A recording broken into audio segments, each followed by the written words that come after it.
Hello बच्चों, आज के इस लेक्चर का टॉपिक है मोशन इन प्लेन। और मोशन इन प्लेन का आज मैं इस लेक्चर में कुछ न्यूमेरिकल्स करके बताऊंगा, जिससे आप इस टॉपिक के न्यूमेरिकल्स को सॉल्व करने के लिए क्या मेथड्स और क्या ट्रिक्स यूज होते हैं और फॉर्मूला वगैरह कैसे अप्लाई करते हैं, वो सारा चीज़ आप सीखेंगे।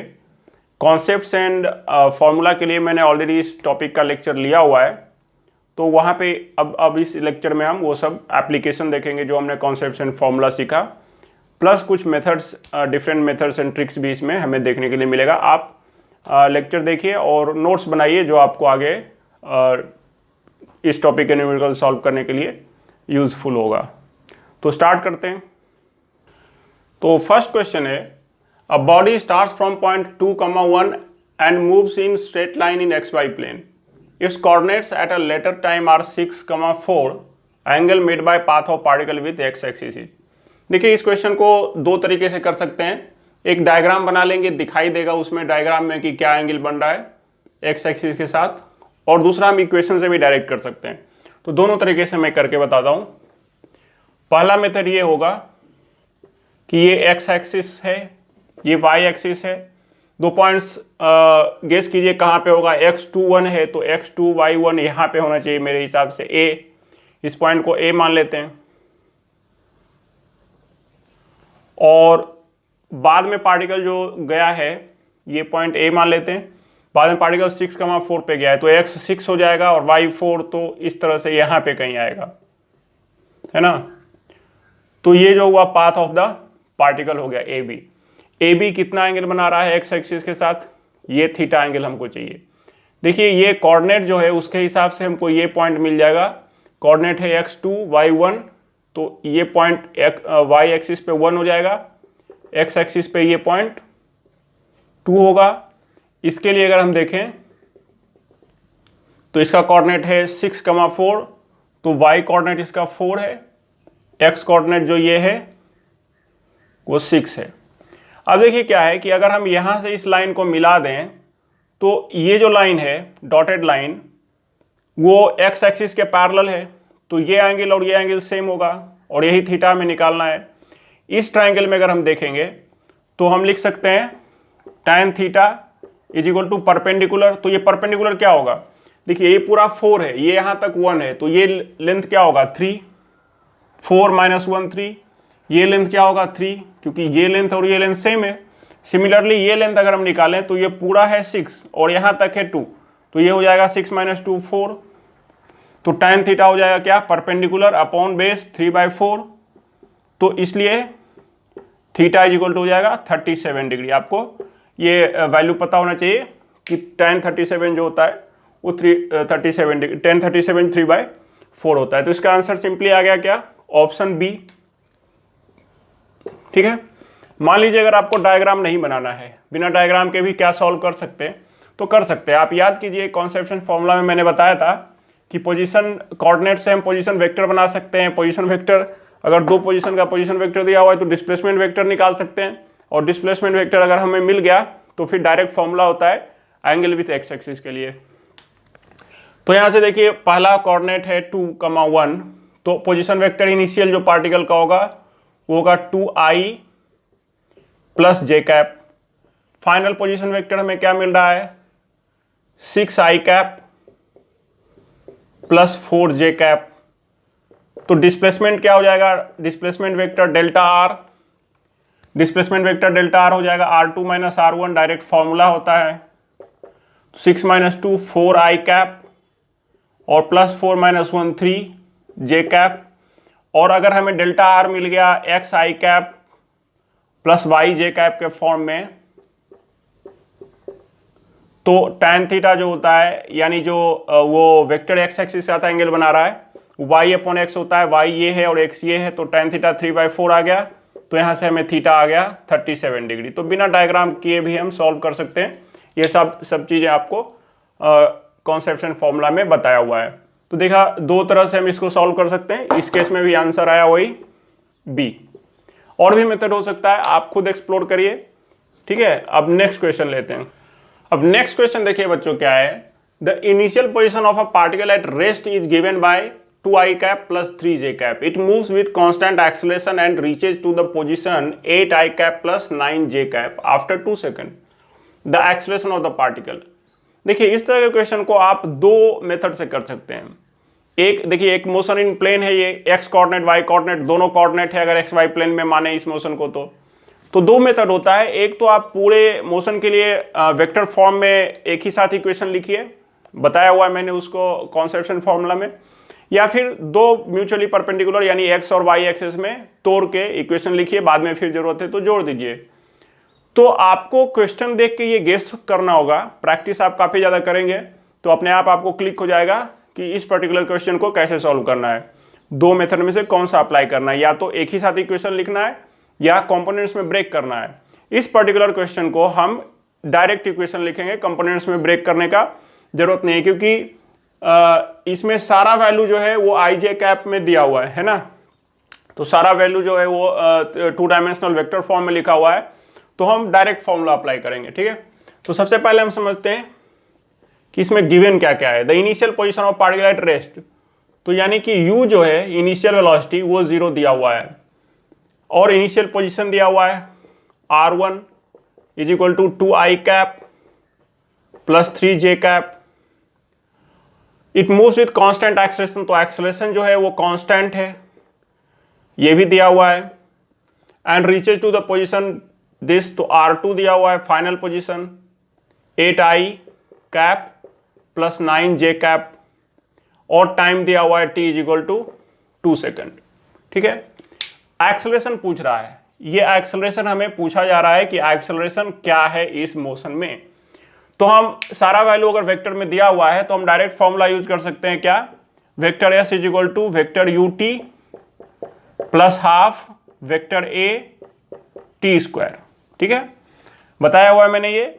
अब यहाँ पे वैल्यू रख देते हैं, तो ये तो एस जो है वो डिस्प्लेसमेंट है, इनिशियल पोजीशन फाइनल पोजीशन अगर पता है तो डिस्प्लेसमेंट निकल जाएगा, तो डिस्प्लेसमेंट क्या हो जाएगा R2 माइनस R1। एस को हमने क्या लिखा, R2 minus R1 is equal to initial velocity u 0 है, तो ये तो फर्स्ट टर्म 0 हो जाएगा, हाफ ए टी स्क्वायर, तो इसको हम कर देते हैं प्लस हाफ इंटू एक्सेलरेशन, तो पूछ ही रहा है, इंटू टाइम दिया हुआ है, टाइम दिया हुआ है 2 सेकेंड, तो उसका स्क्वायर कर देते हैं तो 4 सेकेंड। किसी भी वेक्टर में हम किसी स्केलर क्वांटिटी को मल्टीप्लाई कर सकते हैं, ये 2 इंटू 2 ऐसा आ गया। अब देखिए R2 माइनस R1 करेंगे तो 8 माइनस 2 6i कैप और प्लस R2 माइनस R1 कर रहे हैं हम, तो 9 minus 3 6j cap is equal to क्या हो जाएगा 2 इंटू वेक्टर ए। तो यहां से हमें वेक्टर ए क्या मिल जाएगा, एक वेक्टर ए मिल जाएगा 6/2 3i cap plus 3j cap, यही हमारा आंसर हो जाएगा। जो एक्सेलरेशन इस मोशन का है वो 3i cap plus 3j cap है। अगर मैग्नीट्यूड निकालना रहेगा तो √3 स्क्वायर प्लस 3 स्क्वायर, तो 3√2 हो जाएगा। तो इस क्वेश्चन का आंसर हमारा क्या मिल गया, ऑप्शन बी। तो यहाँ पे हमने पूरा इक्वेशन जो है वो वेक्टर फॉर्म में ही लिखा, हमने कंपोनेंट्स में ब्रेक नहीं किया, और ये क्वेश्चन इसी मेथड से करने के लिए सुटेबल था। कोई दूसरा क्वेश्चन होगा तो हम कंपोनेंट्स ब्रेक भी कर सकते हैं। तो ये समझ में आ गया होगा बच्चों। अब नेक्स्ट क्वेश्चन पे चलते हैं। नेक्स्ट क्वेश्चन है बच्चों, a body has initial velocity 4 metre per second and acceleration 1 metre per second square normal to the direction of initial velocity, speed of particle after 3 second. देखिए यहाँ वेक्टर फॉर्म में कुछ दिया नहीं है तो हम आई जे के चक्कर में नहीं पड़ेंगे तो बेटर रहेगा। तो इस पर्टिकुलर क्वेश्चन को, ये भी मोशन इन प्लेन भी है, लेकिन इस क्वेश्चन को हम कंपोनेंट्स में ब्रेक करके तोड़ेंगे, ऐसा गेस हो रहा है। ठीक है, तो चलिए इसको करते हैं।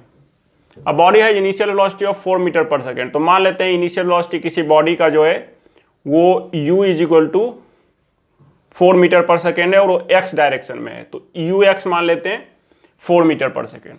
ये मान लेते हैं इनिशियल जो वेलोसिटी का डायरेक्शन है वो हमारा x एक्सिस है, और ऊपर के डायरेक्शन में हम ले लेते हैं उसके परपेंडिकुलर y एक्सिस, क्योंकि मोशन इन प्लेन को अगर हम ब्रेक करेंगे तो दो म्यूचुअली परपेंडिकुलर डायरेक्शन में ही ब्रेक करना सुटेबल होता है, और उसका नाम x और y एक्सिस रख देते हैं। ठीक है, तो बॉडी है initial velocity 4 metre per second, तो ux आ गया 4, क्योंकि हमने मान लिया कि x एक्सिस के अलॉन्ग है initial velocity, and acceleration 1 metre per second square normal to the direction of initial velocity. तो इनिशियल एक्सेलरेशन जो है वो इधर है और वो ए वाई लिखेंगे उसको। ए वाई जो है वो 1 मीटर पर सेकेंड स्क्वायर है। Speed of particle after 3 second. तो इस मोमेंट के, ये मान लेते हैं टी इक्वल्स 0 का मोमेंट है, ये ओरिजिन है, ये एक्स एक्सिस, ये वाई एक्सिस है। तो इनिशियली बॉडी जो है वो एक्स एक्सिस के लॉन्ग 4 मीटर पर सेकेंड के स्पीड से मूव कर रहा है और एक एक्सेशन उसको वाई एक्सिस के लॉन्ग एक्ट हो रहा है। तो क्या होगा, ये जो वेलोसिटी इसका है उसके कारण वो इस पाथ पर जाता रहेगा और ये एक्सेलेरेशन है तो इस डायरेक्शन में भी वो वेलोसिटी गेन हो जाएगा। इनिशियल वेलोसिटी जो है वाई एक्सिस के लॉन्ग वो 0 है, लेकिन सिंस एक्सेलेरेशन है वाई एक्सिस के लॉन्ग तो वो वेलोसिटी को चेंज करेगा, 0 से नॉन जीरो कर देगा। तो पार्टिकल का मोशन जो होगा वो इस टाइप का होगा। ठीक है, हमें पता नहीं है कि कैसा है, तो हम एक पैराबोलिक पाथ ले लेते हैं, कोई भी कर्व ले लेते हैं। ठीक है, पूछ रहा है speed of particle after 3 second. तो 3 सेकेंड में मान लिया पार्टिकल यहाँ आ गया तो उसका x component of velocity same रहेगा, vx जो है वो 4 ही रहेगा, क्योंकि इस डायरेक्शन में कोई एक्सेलेरेशन था ही नहीं, इस डायरेक्शन में एक्सेलेरेशन है ही नहीं, तो वेलोसिटी चेंज होगा ही नहीं, क्योंकि एक्सेलेरेशन ही वेलोसिटी को चेंज करवाता है। और वाई एक्सिस के लॉन्ग इनिशियल वेलोसिटी 0 था, यू वाई जो था वो 0 था, क्योंकि दिया है कि वेलोसिटी एक्स एक्सिस के लॉन्ग मतलब वाई कंपोनेंट 0 है। बाद में उसका वेलोसिटी गेन हो जाएगा, क्योंकि एक्सेलेरेशन जो है वो इस वेलोसिटी को 0 से नॉन जीरो करेगा, 3 5 17 कुछ तो कर देगा। तो फाइनल पोजीशन पर जो एक वेलोसिटी का वाई कंपोनेंट v होगा। ठीक है, और ये हमें पता नहीं है। और स्पीड यहाँ पे अगर पूछ रहा है तो यहाँ पे जो नेट वेलोसिटी होगा वो इस दोनों का रिजल्टेंट होगा, यानी √vx² प्लस vy²। तो हमको vx तो पता है कि 4 का 4 ही रहेगा, क्योंकि इधर एक्सेलेरेशन नहीं है, vy पता करना है। तो हम क्या लिखेंगे, equation of motion along Y axis. हमको निकालना क्या है, vy, final velocity along Y axis अगर निकाल देंगे तो √vx² प्लस vy² करके हमको स्पीड या वेलोसिटी का मैग्नीट्यूड निकल जाएगा, क्योंकि vx तो 4 ही रहेगा, क्योंकि एक्सेलेरेशन एक्स एक्सिस के लॉन्ग नहीं है। तो वाई एक्सिस के लॉन्ग अगर इक्वेशन लिखेंगे तो हम क्या यूज कर सकते हैं, v = u + at, टाइम दिया हुआ है, तो vy = uy plus ay into T, ये v = u + at है अलोंग वाई एक्सिस। हमने इस मोशन इन प्लेन को दो mutually perpendicular straight line motion में तोड़ दिया, एक एक्स एक्सिस के लॉन्ग, एक वाई एक्सिस के लॉन्ग। तो vy इक्वल्स क्या हो जाएगा, uy, तो uy 0 है, इनिशियल वेलोसिटी y कंपोनेंट 0 है, क्योंकि बोला कि x के तरफ ही है, मतलब जिधर बोला है उधर x ले लिया हमने, और प्लस ay 1 हो गया इंटू t, टाइम दिया है 3 सेकेंड। तो ये आ गया क्या, यहां से हमें vy = 3 मीटर पर सेकेंड। तो देखिए vy आ गया क्या, 3 मीटर पर सेकेंड। अब हमको चाहिए v नेट वेलोसिटी, तो नेट वेलोसिटी का डायरेक्शन इधर होगा, टेंजेंट टू द कर्व होगा, और उसको हम क्या ले लेंगे, ये टेंजेंट टू द कर्व होगा, और वो v जो हो जाएगा उसका मैग्नीट्यूड होगा √vx² प्लस vy²। तो ये हो जाएगा vx² का मतलब 16, 4 का स्क्वायर प्लस 3 का स्क्वायर 9, तो ये आ जाएगा अल्टीमेटली 5 मीटर पर सेकेंड। यही हमारा आंसर होगा, ऑप्शन सी। तो इस तरह से हम कंपोनेंट में ब्रेक करके मोशन इन प्लेन को कभी भी तोड़ के और इक्वेशन लिख सकते हैं, फिर जोड़ के हम फाइनल रिजल्ट पहुंच सकते हैं। तो आप मेथड ये याद रखिएगा किस तरह से हम इस मेथड को अप्लाई करेंगे, कंपोनेंट्स में ब्रेक करके स्ट्रेट लाइन मोशन में कन्वर्ट करना एक मोशन इन प्लेन को। अब नेक्स्ट क्वेश्चन लेते हैं। नेक्स्ट क्वेश्चन देखिए क्या है बच्चों, a particle initially at point 3,5 starts moving with a constant acceleration of I cap plus 2j cap. Its position after 2 seconds is given by the coordinates. तो देखिए इस क्वेश्चन में भी हमें कंपोनेंट तोड़ के या डायरेक्ट इक्वेशन लिख के डिसाइड करना होगा कि कौन सा मेथड अप्लाई करें। तो ये वेक्टर फॉर्म में दिया हुआ है, टाइम डायरेक्ट अप्लाई कर सकते हैं, 3,5 जो पोजीशन कोऑर्डिनेट दिया हुआ है उसको भी हम पोजीशन वेक्टर में कन्वर्ट कर सकते हैं, तो वेक्टर मेथड लगा देते हैं, फिर फाइनल वेक्टर में आएगा आंसर, तो उसको कोऑर्डिनेट में फटाफट चेंज कर लेंगे। तो वेक्टर मेथड से करते हैं इसको सॉल्व, मतलब वेक्टर मेथड मतलब कंप्लीट वेक्टर इक्वेशन लिख के। तो इनिशियली 3,5 पे है पार्टिकल, तो पार्टिकल का इनिशियल पोजीशन वेक्टर क्या हो गया, 3i cap plus 5j cap, particle का initial position vector. Constant acceleration है इसका i + 2j के साथ वो मूव करने वाला है, तो एक्सेलेरेशन क्या हो गया, आई कैप प्लस 2j कैप इस पोजीशन आफ्टर 2 सेकेंड, तो टाइम दिया हुआ है 2 सेकेंड और फाइनल पोजीशन वेक्टर पूछ रहा है। फाइनल पोजीशन वेक्टर अगर निकाल देंगे तो फिर पोजीशन कोऑर्डिनेट में कन्वर्ट कर सकते हैं फटाफट। तो फिर यहां पे देखने से ये लग रहा है कि S equals u t plus half AT square formula ही एप्लीकेबल होगा, u t plus half AT square. ठीक है, S क्या है, डिस्प्लेसमेंट। डिस्प्लेसमेंट होता है final position vector R2 minus initial position vector R1 is equal to u t. तो starts moving with a constant acceleration, तो यहां पे इनिशियल वेलोसिटी कुछ दिया नहीं है, तो क्वेश्चन में इंडिकेट कर रहा है स्टार्ट्स मूविंग, तो मे बी वो 0 स्पीड से स्टार्ट कर रहा है। वैसे भी डेटा नहीं है तो हम इनिशियल स्पीड 0 ले लेते हैं। तो ये जो यूटी है वो 0 हो जाएगा हाफ AT स्क्वायर। तो हाफ इंटू एक्सेलरेशन यहां दिया हुआ है, half into acceleration i cap plus 2j cap into time का स्क्वायर, तो टाइम 2 सेकेंड दिया हुआ है, तो हम कर देंगे 2 इंटू 2, 1 2 कैंसिल हो जाएगा। यहां से क्या लिखेंगे, R2 फाइनल पोजीशन वेक्टर हमें पता करना है, its position after 2 second. Final position vector करेंगे, फिर उसको हम कन्वर्ट करेंगे पोजीशन कोऑर्डिनेट में। तो R2 क्या हो जाएगा, R1 प्लस R1 इधर चला गया और ये हो गया 2i plus 4j, 2i cap plus 4j cap. R1 का हमको वैल्यू पता है, ये पुट कर दीजिए, 3i cap plus 5j cap plus 2i plus 4j, 2i cap plus 4j cap. तो ये आ जाएगा हमारा final position vector R2, 3i plus 2i 6i cap plus 5j plus 4j 9j cap.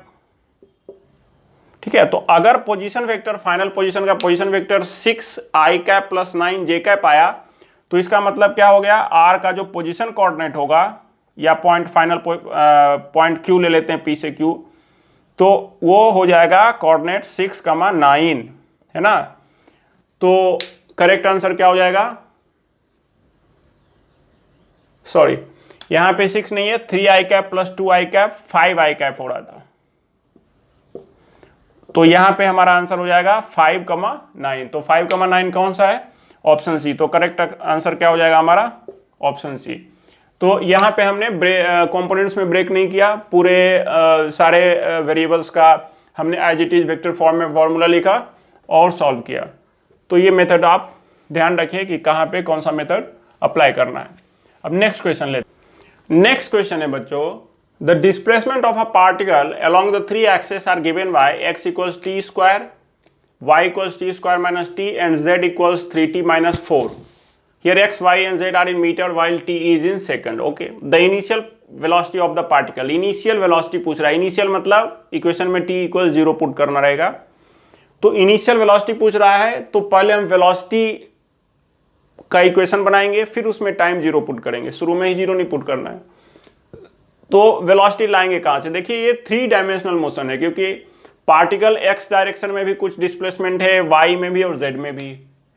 ठीक है, तो ये 3 डायमेंशनल है। हम मोशन इन प्लेन पढ़ रहे हैं, बट ये 3 डायमेंशनल हो गया। बट ठीक है, हो सकता है 3 डायमेंशन में वो एक प्लेन में मोशन कर रहा हो, और अगर नहीं भी है तो भी जैसे हम मोशन इन प्लेन में करते हैं वही अप्रोच यहाँ पे भी लगाना होता है। केवल उसमें मोशन इन प्लेन में 2 कंपोनेंट हम लेते हैं, एक्स वाई या एक्स जेड या वाई जेड, यहाँ पे तीनों लेंगे। तो देखिए इस तरह के बहुत कम क्वेश्चन पूछता है हमारे सिलेबस में मोशन इन 3D पर, बट अगर रहेगा तो बिल्कुल ही सिंपल क्वेश्चन ही पूछा जाता है। तो देखिए इसको कैसे करेंगे। यहां पे दिया हुआ है कि x है टी स्क्वायर, यानी x एक्सिस के अलॉन्ग जो डिस्प्लेसमेंट है वो टाइम पर डिपेंड कर रहा है, T square relation x equals T square. तो यहां पे हम x को डिफ्रेंशिएट करेंगे तो vx मिलेगा वेलोसिटी अलॉन्ग x एक्सिस, फिर डिफ्रेंशिएट करेंगे तो एक्सेलेरेशन अलॉन्ग x एक्सिस मिलेगा, y ही है t के टर्म में। तो यहाँ पे अब हमें पता नहीं है कि एक्सेलेरेशन कांस्टेंट है या वेरिएबल है, या पता भी है तो भी इस तरह के क्वेश्चन में हम क्या करेंगे, डिफरेंशिएशन वाला अप्रोच लगाएंगे, वो आसान होगा। यहाँ एस इक्वल्स यूटी और वो सब नहीं चलेगा। तो देखिए क्या है कि x इक्वल्स दिया हुआ है टी स्क्वायर, तो इससे हमको मिल जाएगा velocity along x axis, vx is equal to dx by dt। Acceleration का जरूरत होता तो इसको फिर डिफरेंशिएट कर देते, मगर एक्सेलेरेशन का जरूरत नहीं है, इनिशियल वेलोसिटी बोल रहा है। तो vx जो हो जाएगा वो dx बाई dt हो जाएगा, तो dt स्क्वायर बाई dt, तो ये आ गया 2t।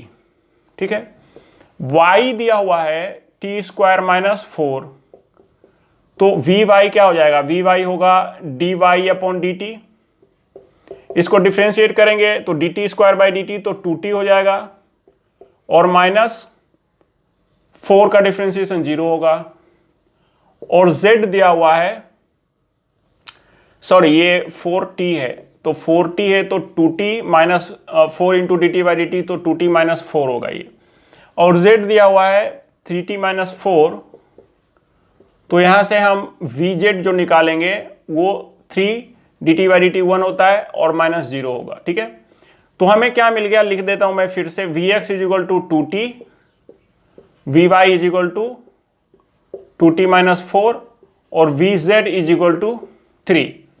अब पूछ रहा है initial velocity of the particle, तो इनिशियल वेलोसिटी के लिए क्या करते हैं कि इनिशियल यानी t इक्वल 0 के लिए vx vy vz निकाल देते हैं, और जो नेट वेलोसिटी होगा वो उसी vx vy vz जो होगा वेलोसिटी का 3 कंपोनेंट्स उसका स्क्वायर करके अंडर रूट करेंगे, जो फॉर्मूला आपने वेक्टर में पढ़ा हुआ है। ठीक है, तो यहां पे लिखेंगे at t equal 0 vx is equal to 0, 2 into 0 0, vy equals 2 into 0 minus 4, और vz इज इक्वल टू 3, क्योंकि ये टाइम पे डिपेंड ही नहीं कर रहा है, इसमें t 0 पुट ही नहीं कर सकते, t है ही नहीं इसमें। अब आ जाएगा हमारा इनिशियल वेलोसिटी जो होगा वो vx का स्क्वायर प्लस vy स्क्वायर और प्लस vz स्क्वायर। तो ये इनिशियल वेलोसिटी करना है, तो इनिशियल हमने निकाला हुआ है vx vy vz, तो vx vy vz का इनिशियल वैल्यू रख देंगे, तो 0 प्लस माइनस 4 का स्क्वायर 16 प्लस 3 का स्क्वायर 9, तो 16 प्लस 9 25, स्क्वायर रूट से निकलेगा तो वो 5 मीटर पर सेकंड हो जाएगा। मतलब इस क्वेश्चन में जो initial velocity of the particle है वो है 5 मीटर पर सेकंड। करेक्ट ऑप्शन है सी। तो इस तरह से अगर हमें एक्स वाई का या एक्स जेड का या वाई जेड का या एक्स वाई जेड तीनों का इक्वेशन दिया हुआ है टाइम के फंक्शन में, तो हम एक्स वाई जेड तीनों को इंडिविजुअली डिफरेंशिएट करके टाइम के रिस्पेक्ट में velocity along X axis, velocity along Y axis का, हम वेलोसिटी अलोंग जेड एक्सिस का, एक्सेलेरेशन का हम इक्वेशन बना सकते हैं, और फिर क्वेश्चन क्या बोल रहा है उसके हिसाब से सॉल्व कर सकते हैं। तो ये मेथड भी आप याद रखना है। अब नेक्स्ट क्वेश्चन लेते हैं, क्वेश्चन नंबर 6। अब नेक्स्ट क्वेश्चन भी देखिए बच्चों, क्या है कि the equation of motion for a body projected in the X Y plane are given by y equals 40 minus 80 square and x equals 90. Here x and y are measured in meters and time is in second. The speed of the particle at t equals 1 second. ये बिल्कुल पिछले question जैसा है। पिछला question 3 dimension में था, ये 2 dimension में है। तो दिया हुआ है क्वेश्चन में x इज इक्वल टू 90, तो इसलिए vx क्या हो जाएगा, vx हो जाएगा dx बाई dt, तो इसको डिफरेंशिएट करेंगे तो 9 बाहर आ जाएगा, dt बाई dt, तो ये 9 आ गया, vx 9 आ गया। y इक्वल्स क्या हो गया, तो y दिया हुआ है 4t माइनस 8t स्क्वायर, तो इसलिए इसको जब vy निकालेंगे, इसको डिफरेंशिएट करेंगे तो dy बाई dt करेंगे तो 4 into d t by d t, तो 4 हो जाएगा, minus 8 into d t square by d t, तो d t square by d t 2t हो जाएगा, तो माइनस 8 इंटू 2t 16t। तो देखिए यहां से हमें क्या मिला, vx मिल गया 9 और vy मिल गया 4 माइनस 16t। ये किसी पर्टिकुलर टाइम किसी जनरल टाइम t के लिए vx और vy का वैल्यू है। vx तो कांस्टेंट है, ये टाइम पे डिपेंड नहीं कर रहा है, vy जो है वो टाइम पे डिपेंड कर रहा है, और वो vy का टाइम के साथ रिलेशन हमें मिल गया। अब स्पीड ऑफ द पार्टिकल है t इक्वल्स 1 सेकेंड, तो t इक्वल्स 1 सेकेंड पर हम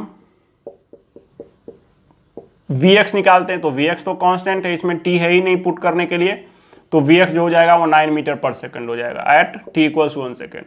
और vy क्या हो जाएगा, तो ये टाइम पे डिपेंड कर रहा है और t इक्वल्स 1 सेकेंड पे बोल रहा है, तो इसमें पुट कर देंगे 4 माइनस 16, t 1 डालेंगे तो इज इक्वल टू ये आ गया माइनस 12 मीटर पर सेकंड। ठीक है, तो पूछ क्या रहा है स्पीड, तो इस टाइम के इस वैल्यू के लिए जो वेलोसिटी हो जाएगा या स्पीड हो जाएगा, वेलोसिटी का मैग्नीट्यूड, वो हो जाएगा क्या, under root V X square plus we Y square, क्योंकि वेलोसिटी को हम क्या लिखेंगे, V x I cap plus we Y J cap, और अगर v है we x I cap plus we Y J cap, तो v का मैग्नीट्यूड होगा under root V X square plus we Y square vector से। तो ये हो जाएगा अंडर रूट वी एक्स 9 का स्क्वायर 81 प्लस वी वाई का स्क्वायर, तो -12 का स्क्वायर हो जाएगा प्लस 144, तो ये आ जाएगा अंडर रूट 485 और 225, तो ये आ गया 15 मीटर पर सेकंड। तो करेक्ट आंसर क्या हो जाएगा, ऑप्शन सी। ये क्वेश्चन पिछले क्वेश्चन जैसा था, मेथड याद रखिए, इसमें हम डिफ्रेंशिएट करके x को डिफ्रेंशिएट करके vx निकाल सकते हैं टाइम के रिस्पेक्ट में, फिर उसको डिफ्रेंशिएट करके a x भी और a y भी इसी तरह से निकाल सकते हैं। यहाँ एक्सप्रेशन का जरूरत नहीं था, तो हमने फिर से डिफ्रेंशिएट नहीं किया। नेक्स्ट क्वेश्चन देखते हैं बच्चों। A body moves in the X Y plane according to the law x equals to T and y equals to T into 1 - 4t where t is time, the trajectory of the particle is। तो देखिए trajectory का मतलब होता है path का equation. X Y plane में अगर particle move कर रहा है तो जिस पाथ पर वो मूव करेगा उसका कुछ इक्वेशन होगा। वो सर्कल हो सकता है, पैराबोला हो सकता है, स्ट्रेट लाइन हो सकता है, हाइपरबोलिक हो सकता है, कुछ भी हो सकता है, इलिप्स हो सकता है। तो 2 डायमेंशन में एक बॉडी मूव कर रहा है, उसका एक्स कोऑर्डिनेट का या एक्स एक्सिस के अलॉन्ग डिस्प्लेसमेंट का टाइम के साथ रिलेशन दिया हुआ है, वाई एक्सिस के अलॉन्ग डिस्प्लेसमेंट का टाइम के साथ रिलेशन दिया हुआ है, और पूछ रहा है ट्रैजेक्टरी। तो इक्वेशन ऑफ ट्रैजेक्टरी या इक्वेशन ऑफ पाथ निकालने का एक ही मेथड होता है कि जो भी दिया हुआ क्वेश्चन में इंफॉर्मेशन उसको मैनिपुलेट करके एक्स और वाई में डायरेक्ट रिलेशन निकालिए। एक्स और वाई का डायरेक्ट रिलेशन का मतलब कि एक ऐसा इक्वेशन बनाइए जिसमें x हो, y हो और बाकी सब क्या हो, कांस्टेंट हो, कोई भी वेरिएबल ना हो। तो यहाँ पे देखिए इक्वेशन क्या है, x, y और t 3 वेरिएबल है। हमें इक्वेशन दिया हुआ है x is equal to 2t और y इक्वल्स 2t, इसको अंदर डाल देते हैं तो 2t माइनस 8t स्क्वायर, तो 2t minus 8t square, bracket को हमने खोल दिया, ठीक है। तो x भी टाइम के टर्म में है, y भी टाइम के टर्म में है। इसका मतलब ये हुआ कि इस दोनों इक्वेशन मिला के 3 वेरिएबल है। x बार बार चेंज हो रहा है टाइम के साथ, y चेंज हो रहा है और टाइम तो चेंज होता ही रहता है, अभी चेंज हो गया टाइम। तो यहाँ 3 वेरिएबल है, हमको x और y का रिलेशन चाहिए और तीसरा कोई वेरिएबल नहीं चाहिए। मतलब ये कि टाइम को यहाँ एलिमिनेट कर देंगे। तो देखिए टाइम को एलिमिनेट करके x और y का डायरेक्ट रिलेशन कैसे निकालेंगे। इस इक्वेशन को अगर देखें तो यहाँ से टाइम मिलेगा t इक्वल्स x/2 और इस t को हम यहाँ पर और यहाँ पर डाल देते हैं। तो y क्या हो जाएगा, y इज इक्वल टू हो जाएगा 2 इंटू x/2 माइनस 8, t हमारा है x/2, तो t का स्क्वायर करेंगे तो x²/4 हो जाएगा, ठीक है। तो ये क्या होगा 4 इंटू 2, तो y इक्वल्स हो गया x माइनस 2x²। यही हो जाएगा इक्वेशन ऑफ पाथ या इक्वेशन ऑफ ट्रैजेक्टरी, क्योंकि इस इक्वेशन में देखिए y है और x है और कोई तीसरा कोई वेरिएबल नहीं है। तो कौन सा ऑप्शन मैच हो रहा है, y equals x minus 2x²। तो इस करेक्ट आंसर जो होगा इस क्वेश्चन का वो हो जाएगा ऑप्शन बी। तो याद रखिए इक्वेशन ऑफ ट्रैजेक्टरी निकालने के लिए हम x और y का डायरेक्ट रिलेशन निकालते हैं। यहां से हम ये भी बोल सकते हैं कि इसका अगर पूछेगा कि ट्रैजेक्टरी का कैसा होगा ट्रैजेक्टरी, तो देखिए ये एक क्वाड्रेटिक रिलेशन है बिटवीन y एंड x, क्योंकि y का मैक्सिमम पावर 1 है, x का मैक्सिमम पावर 2 है। तो इस तरह का क्वाड्रेटिक जो इक्वेशन होता है उसका शेप होता है पैराबोला। तो अगर ऑप्शन में रहता ट्रैजेक्टरी ऑफ द पार्टिकल कैसा होगा तो हम लिखते पैराबोला। तो आपको ट्रैजेक्टरी वाला क्वेश्चन समझ में आ गया कैसे सॉल्व करना है। अब नेक्स्ट क्वेश्चन देखिए बच्चों क्या है, a particle moves in x Y plane according to the law x equals 3 sin ωt and y equals 4 cos ωt, the path of the particle will be. तो देखिए ये भी क्वेश्चन जो है वो इक्वेशन ऑफ ट्रैजेक्टरी का है, equation of path का है। यहां पर भी हम क्या करेंगे, पाथ का पहले इक्वेशन निकालेंगे। पाथ का इक्वेशन मतलब x और y का डायरेक्ट रिलेशन, कोई और उसमें वेरिएबल नहीं होना चाहिए। और पाथ का इक्वेशन निकालने के बाद हम इक्वेशन से गेस करेंगे कि पाथ कैसा होगा, स्ट्रेट लाइन होगा, पैराबोला होगा, हाइपरबोलिक होगा, या एलिप्स होगा, या सर्कल होगा। और सबका जो फॉर्मेट, बेसिक फॉर्मेट होता है इक्वेशन का, एक्स वाई के रिलेशन का, वो मैंने कॉन्सेप्शन फॉर्मूला में बताया हुआ है उस वीडियो में। फिर से मैं एक बार रिपीट कर देता हूँ। जो बेसिक स्ट्रक्चर होता है, स्ट्रेट लाइन का मतलब होता है एक्स और वाई का लीनियर रिलेशन, पैराबोलिक का मतलब क्वाड्रेटिक रिलेशन, सर्कल का मतलब X square plus Y square is equal to constant या 1 या आर स्क्वायर टाइप का। इलिप्स होगा तो X square by A square plus Y square by B square is equal to 1 होगा। फिर hyperbola Y equals 1 by X, Y equals 1 by X square, Y equals 1 by X cube, Y equals 1 by root X, ये सब hyperbolic shape का होगा। तो यहाँ पे क्या करते हैं कि देखते हैं सबसे पहले पाथ का इक्वेशन, और इक्वेशन से हमको पता चलेगा कि पाथ कैसा होगा। ठीक है, तो सबसे पहले लिखेंगे इक्वेशन ऑफ ट्राइजेक्टरी। तो दिया हुआ है x is equal to 3 sine omega T और y equals 4 cos omega T. हमें इसमें 3 वेरिएबल दिख रहा है, x y t। हमको चाहिए 2 ही, x और y, t नहीं चाहिए। तो क्या करेंगे, इस दोनों इक्वेशन को सॉल्व करके टाइम को एलिमिनेट करेंगे। तो एक इक्वेशन से टाइम निकाल के दूसरे में डालेंगे। तो यहाँ पे हम एक थोड़ा सा दिमाग लगाएंगे कि कैसे कर सकते हैं। देखिए यहाँ पे क्या हो जाएगा, फर्स्ट इक्वेशन से अगर देखें तो यहाँ हमको क्या मिलेगा, x is equal to 3 sine omega T. तो यहाँ से हमें मिलेगा sine omega T is equal to X upon 3। तो नेक्स्ट क्या हो जाएगा, दोनों तरफ स्क्वायर अगर कर देंगे तो साइन स्क्वायर ओमेगा टी वो हो जाएगा एक्स स्क्वायर अपॉन 9। ये इक्वेशन फर्स्ट रख लेते हैं। ठीक है, अब इस इक्वेशन को अगर हम देखें तो y इक्वल्स क्या हो जाएगा, 4 cos omega T, y equals 4 cos omega T. तो यहां से हम लिख सकते हैं cos omega T is equal to Y upon 4, और दोनों तरफ अगर स्क्वायर कर दें तो हमें मिलेगा cos square omega T is equal to Y square upon 16। ये हो गया इक्वेशन सेकंड। ठीक है, अब क्या करते हैं कि इक्वेशन फर्स्ट और सेकंड को ऐड कर देते हैं।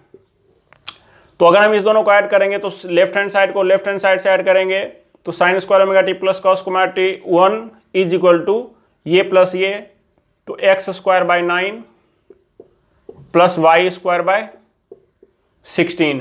तो एक्स और वाई का देखिए डायरेक्ट रिलेशन निकल गया, इससे टाइम एलिमिनेट हो गया। तो ये इक्वेशन जो फाइनल आया पाथ का इक्वेशन वो आया X square by 9 plus Y square by 16 is equal to 1। और ये जो है वो एक टिपिकल फॉर्मेट होता है किसका, इलिप्स के इक्वेशन का, X square upon A plus Y square upon B is equal to 1। अगर यहाँ पे एक्स माइनस एच का square plus Y minus P का स्क्वायर अपॉन ए और यहाँ बी रहेगा और इधर 1 रहेगा तो भी इलिप्स होगा। और भी इलिप्स का इक्वेशन का टाइप होता है, वो मैथमेटिक्स उतना डिटेल में हमें जाने की जरूरत नहीं है, हमारे लिए इतना काफ़ी है। इस क्वेश्चन का आंसर होगा ऑप्शन बी, इलिप्स। ठीक है, तो इस तरह से हमने देखा कि इक्वेशन ऑफ ट्राजेक्टरी का मतलब होता है एक्स वाई का direct relation without any other variable. और पाथ कैसे पता चलता है कि कैसा होगा, तो पाथ का सिर्फ इक्वेशन ही बताता है। चलिए नेक्स्ट क्वेश्चन लेते हैं। नेक्स्ट क्वेश्चन है बच्चों, the position of a particle moving in x Y plane is given by vector r equals 4t square minus 20 i cap plus 2t square j cap. The time at which velocity of the particle is perpendicular to the position vector is. See, ये एक logic based question है। Logic based कैसे, तो देखिए अगर position का equation दिया हुआ है तो उसको डिफरेंशिएट करके हम वेलोसिटी निकाल सकते हैं, फिर वेलोसिटी को डिफरेंशिएट करके हम एक्सेलरेशन निकाल सकते हैं। पूरे को हम एक साथ भी डिफरेंशिएट कर सकते हैं या एक्स कंपोनेंट वाई कंपोनेंट अलग अलग निकाल के भी कर सकते हैं, एक ही बात है। और बोल रहा है कि किस टाइम पर, यानी टी का वैल्यू क्या होगा जब वेलोसिटी जो पार्टिकल का है वो पोजीशन वेक्टर पर परपेंडिकुलर होगा।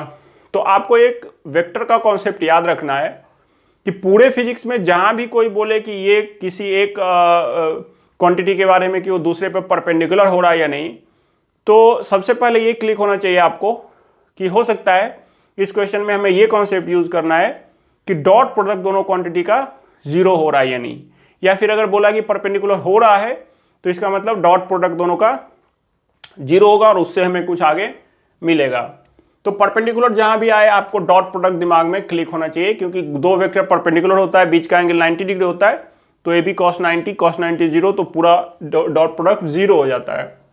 तो ठीक है, यहाँ पे हम क्या करते हैं कि पोजीशन को डिफरेंशिएट करके वेलोसिटी निकाल देते हैं और दोनों का डॉट प्रोडक्ट को जीरो से इक्वेट कर देते हैं, तो टाइम निकल जाएगा और वही टाइम हमारा आंसर होगा, क्योंकि पूछ रहा है कि कौन से टाइम के वैल्यू के लिए पार्टिकल का वेलोसिटी पोजीशन पर परपेंडिकुलर है।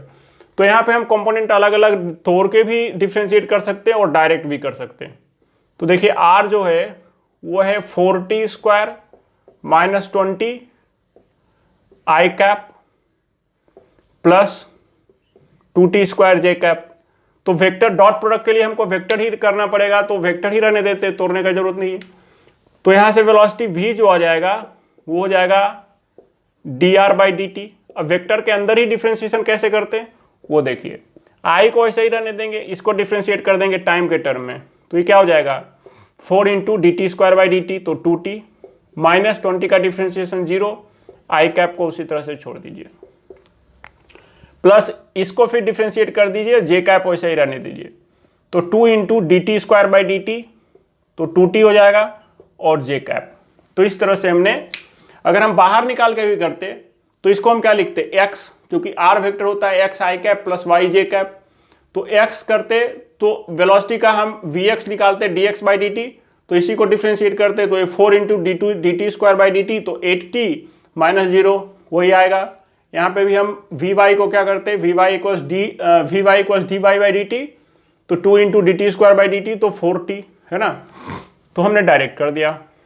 तो फाइनली हमें क्या मिल गया, वेलोसिटी मिल गया 8t आई कैप प्लस 4t जे कैप।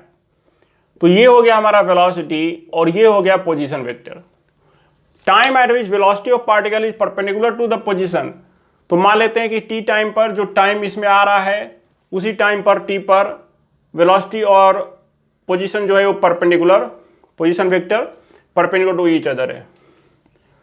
तो क्या करेंगे, दोनों का डॉट प्रोडक्ट जीरो होगा, तो for r dot v is equal to 0, r dot v करेंगे तो डॉट प्रोडक्ट कैसे होता है, तो डॉट प्रोडक्ट का आपको फॉर्मूला पता है, ए आई plus B J plus C K dot A dash I plus B dash J plus C dash के।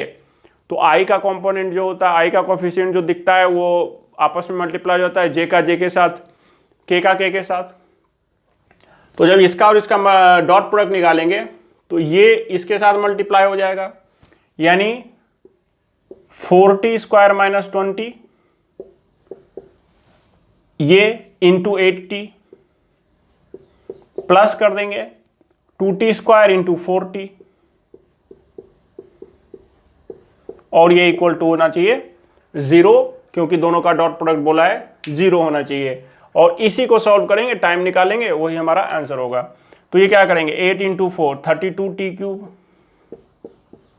32t cube, 4t square into 8 32t cube, minus 160t plus 8t cube is equal to आ गया 0।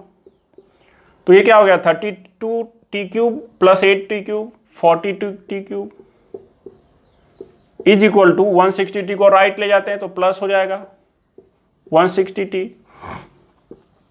तो यहां से क्या मिलेगा हमें,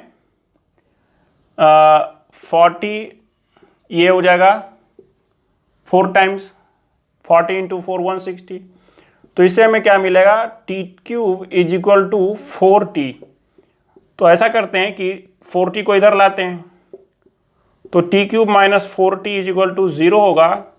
तो इससे हमें क्या मिलेगा, टाइम को अगर हम t को अगर हम क्या कर देते हैं, कॉमन लेते हैं, तो t इंटू हो जाएगा t square minus 4 is equal to 0। अब ये टर्म 0 के बराबर है, तो इससे t का दो वैल्यू हमें मिलेगा, या तो t 0 होना चाहिए तो पूरे को 0 कर देगा, या t क्या होना चाहिए, तो t स्क्वायर माइनस 4 0 होगा, तो t जो होगा वो प्लस माइनस 2 होगा। ठीक है, तो यहाँ पे 0 ऑप्शन में नहीं है तो वो नहीं आएगा, माइनस 2 ऑप्शन में नहीं है, क्योंकि ऑप्शन में नहीं है मतलब माइनस टाइम का वैल्यू माइनस नहीं होता है, तो अल्टीमेटली एक ही ऑप्शन आया, t is equal to 2 second. ठीक है, तो करेक्ट आंसर क्या हो जाएगा, option B, t equals 2 second. यानी t इक्वल्स 0 पर और t इक्वल्स 2 सेकेंड पर दो ऐसा टाइम का वैल्यू है जबकि वेलोसिटी वेक्टर पोजीशन वेक्टर के परपेंडिकुलर है। यहाँ पे ऑप्शन के हिसाब से हम 0 तो है नहीं ऑप्शन में, तो करेक्ट आंसर ऑप्शन बी हो जाएगा। अब नेक्स्ट क्वेश्चन देखिए क्या है कि a particle moves in x Y plane such that its position, velocity and acceleration are given by r equals x I cap plus y j cap, v equals vx I cap plus vy j cap and a equals ax I cap plus ay j cap. The condition for the particle to speed up is। तो देखिए ये concept based question है। अगर इस question के पीछे का concept आपको पता होगा तो आप इसको सॉल्व कर पाएंगे, अदरवाइज नहीं कर पाएंगे। कॉन्सेप्ट पहले समझते हैं इस क्वेश्चन का क्या है। स्ट्रेट लाइन मोशन में इस तरह का चीज हमने डिस्कस किया है कि पार्टिकल कब स्पीड अप होगा और कब स्पीड डाउन होगा। यहां पे मोशन इन प्लेन हो रहा है, तो मान लीजिए ये एक्स एक्सिस है और ये वाई एक्सिस है। ये इस पाथ पर पार्टिकल मोशन कर रहा है, ए से बी के बीच जाने वाला है, मोशन कर रहा है, कभी वो यहां पे है। तो वेलोसिटी का डायरेक्शन अलोंग द पाथ होता है, तो वेलोसिटी का डायरेक्शन पार्टिकल का दिख रहा है ए से बी की तरफ है। अब ये पार्टिकल का स्पीड बढ़ रहा है या घट रहा है, ये कौन डिसाइड करेगा। तो स्ट्रेट लाइन मोशन में याद होगा आपको कि अगर वेलोसिटी का और एक्सेलरेशन का डायरेक्शन सेम होता था तो वेलोसिटी बढ़ता था, वेलोसिटी का मैग्नीट्यूड बढ़ता था। वेलोसिटी के अपोजिट अगर एक्सेलरेशन होता था तो उसको डिसएलेरेशन या रिटार्डेशन बोलते थे, और उस केस में वो जो एक्सेलरेशन होता था नेगेटिव वाला विद रिस्पेक्ट टू वेलोसिटी, वो वेलोसिटी को कम करता था, यानी स्पीड को घटाता था। यहां पे क्या होगा कि अगर वेलोसिटी वेक्टर और एक्सेलरेशन वेक्टर के बीच एक्यूट एंगल बनेगा, जो कि यहां दिख रहा है, तो क्या होगा कि एक्सेलरेशन वेक्टर का एक कंपोनेंट जो होगा वो अलोंग द वेलोसिटी होगा, वो स्पीड अप करेगा, और एक कंपोनेंट जो होगा वो पार्टिकल को ऐसा टर्न करेगा। तो स्ट्रेट लाइन मोशन होगा ही नहीं। मैंने तो एक रैंडम एग्जांपल लिया कि ए से बी तक स्ट्रेट लाइन पे जा रहा, बट अगर वेलोसिटी के साथ एक्यूट एंगल बनाएगा एक्सेलरेशन, तो एक्सेलरेशन का एक कंपोनेंट वेलोसिटी को इंक्रीज करेगा और एक कंपोनेंट उसको टर्न करेगा, तो ये स्ट्रेट लाइन मोशन होगा ही नहीं। तो हम ऐसा एग्जांपल ले ही नहीं सकते। तो मान लीजिए ऐसा एग्जांपल लेते हैं कि पार्टिकल जो है वो इस तरह से मोशन कर रहा है, ये करेक्ट हो गया, ए से बी तक जा रहा। और ए से बी के जाने में ऐसा भी हो सकता है कि ए पर वेलोसिटी थोड़ा कम था और धीरे धीरे वो वेलोसिटी बी तक ज़्यादा बढ़ गया, या ए पर वेलोसिटी काफ़ी ज़्यादा था और धीरे धीरे स्लो हो गया। तो वेलोसिटी ए से बी तक जाने में कम हुआ या ज़्यादा हुआ, ये कौन डिसाइड करेगा, एंगल बिटवीन वेलोसिटी वेक्टर। तो यहाँ पे अगर देखें किसी पॉइंट पर, तो वेलोसिटी तो along the tangent of the path होता है, और अगर एक्सेलरेशन का डायरेक्शन इधर हुआ और बीच का एंगल एक्यूट हुआ, तो एक्सेलरेशन का एक कंपोनेंट इसको स्पीड को बढ़ाएगा और एक कंपोनेंट इसको टर्न करेगा। ठीक है, और तो याद रखना है कि अगर पार्टिकल स्पीड अप हो रहा है तो वेलोसिटी और एक्सेलरेशन के बीच का एंगल एक्यूट होगा, क्योंकि एक्यूट एंगल होगा तभी उसका एक कंपोनेंट वेलोसिटी के अलोंग हो जाएगा स्पीड अप करने के लिए। और अगर वेलोसिटी और एक्सेलरेशन के बीच का एंगल एक्यूट होगा तो दोनों का डॉट प्रोडक्ट जो होगा v डॉट ए या a डॉट v करेंगे तो डॉट प्रोडक्ट पॉजिटिव होगा, क्योंकि a डॉट v हो जाएगा a का मैग्नीट्यूड इंटू v का magnitude into cos theta. Theta है angle between v and a, और अगर थीटा एक्यूट होता है तो कॉस थीटा का वैल्यू पॉजिटिव होता है। तो यहां पे हम क्या, ये कंडीशन हमें क्या मिलेगा, a dot v must be greater then 0। ठीक है, अगर इक्वल टू 0 हुआ एक्सेलरेशन और वेलोसिटी, तो क्या होगा उससे कि स्पीड बढ़ेगा नहीं, केवल वो टर्न होगा। ठीक है, अब अगर दूसरा केस ऐसा लें, यही वाला, ये a है और ये b है, किसी पॉइंट पर वेलोसिटी का डायरेक्शन v इधर है और एक्सेलरेशन का डायरेक्शन अगर ऐसा है कि वो वेलोसिटी के साथ ऑब्ट्यूस एंगल बना रहा है, तो क्या होगा, एक्सेलरेशन का एक कंपोनेंट जो होगा वो अपोजिट टू वेलोसिटी होगा, एक कंपोनेंट परपेंडिकुलर टू वेलोसिटी होगा, और जो परपेंडिकुलर टू वेलोसिटी होगा वो उसको टर्न करेगा, और जो एक्सेलरेशन का कंपोनेंट वेलोसिटी के एंटी पैरेलल या अपोजिट होगा वो वेलोसिटी को कम करेगा, यानी वेलोसिटी के मैग्नीट्यूड को कम करेगा, स्पीड को कम करेगा। तो ये क्या केस था, स्पीड अप का केस था, क्योंकि वेलोसिटी के अलोंग एक्सेलरेशन का कंपोनेंट आ रहा है।